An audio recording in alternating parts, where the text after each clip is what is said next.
April's deadly and destructive start, the back-to-back severe events bringing the deadliest tornado to the state of Missouri in nearly 12 years. Now, after a stretch of dangerous weather, a break for the central states. We will see much nicer conditions here really through next week, but not everyone gets that. We have the mid-Atlantic seeing severe weather today, and all of this rain is going to drop down into the I-10, I-20 corridor in the southeast, lasting until Sunday evening. This is America's Morning Headquarters. I'm meteorologist Stephanie Abrams alongside meteorologist Jim Cantori and Lynette Charles. And Jim, it's been a really messy stretch for the center part of the country. It's not over just yet, but I will say over the next week, things are pretty calm for a lot of us. Yeah, after today. The temperatures, because we are going to see all that cool air from the upper Midwest make its way southbound. Look at our temperatures. In just the last 24 hours, we have dropped anywhere from 20 to 40 degrees. So here's an example. Look at Chicago. It is 38 degrees colder right now than it was at the same time yesterday morning. And that's because our front has come through, we've dried out, we've cooled off, and we are still seeing some warmth here along the East Coast, right in our warm sector, but this cold air is going to make its way all the way through. So today, huge divide for us. New York's in the 50s, but look at D.C. at 68. You see 71 into Raleigh. Enjoy that 71 because this 10 to 20 below average is headed right towards your neighborhood.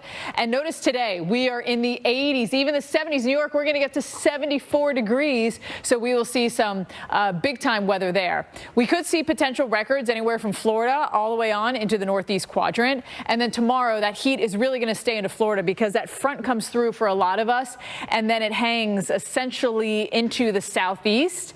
That's where we will have the cooler temperatures. So what happens is on Saturday, we have a big high pressure giving us beautiful weather, the Great Lakes, the Northeast, the Mid-Atlantic, but it's going to bring the cold air on the east side of the Appalachians.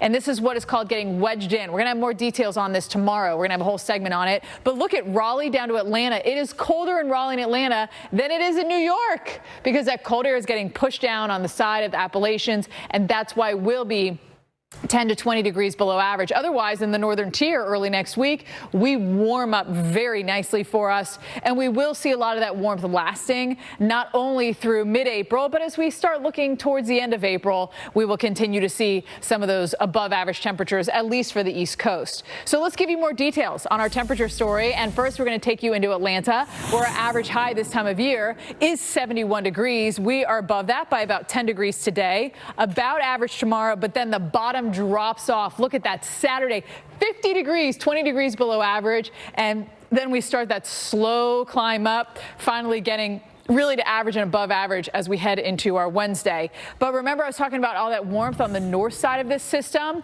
Places like Des Moines, we have that cold air right now. Then it's going to go south, right, into Atlanta. Our average high is 59, so we've got the cool air now. But we do see a nice trend. So instead of 20 below, we are going to be some 20 above as we get into our Wednesday. More than 20 degrees above, actually, Jim. And of course, all this weather is going to be affecting one of the biggest, I don't know if it's the biggest, Jim. Would you say the Masters is the biggest golf tournament, or is it? Yeah, I mean, the prestige and everything else that's Earlier in the show, we spoke with a consultant who is helping film and TV makers tell more climate-related stories.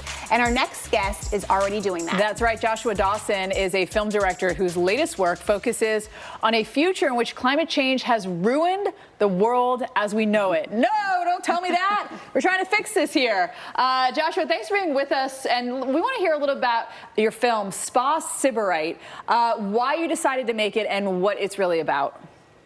Yeah, absolutely. So my training is right there, Joshua Dawson, filmmaker and world builder. Thank you so much, and come back when you have another project so we can learn about it and hear about it. And now I feel like every time I go to the spa, I'm going to think of you, but hopefully it will not be a disastrous situation when I'm in a spa. Exactly. So I like what he has to say. I just feel like people love films, and you know, if you can talk about it, it gets the stories out there for people to take more action. And I love futuristic films. A lot of people love too, and this looks super futuristic as well. Exactly. Well, for more stories like this, check out Welcome Back in a Pattern. It's Thursday, which means we have another sneak peek of Mike Corey's adventures. I love these, every single one of them. In the newest episode of Lost Tribes, Corey trades a crocodile for a bed and gets labeled as a spy as he travels deep into the jungles of the Democratic Republic of Congo. Always going to be there. He's amazing. Yeah, that's exciting. That's exciting. All right, so exciting. Now we're dealing with some severe weather. It looks like it's shifting on off towards the east today, right, Jeff? Yeah, into some from what it was about 6 months ago. Yeah. I didn't hear anything you said. I was still on the Mike Corey, like what happened with him and the mayor there and everything else. Jeff, thank you. Here's what's to come tomorrow on Pattern. If disease and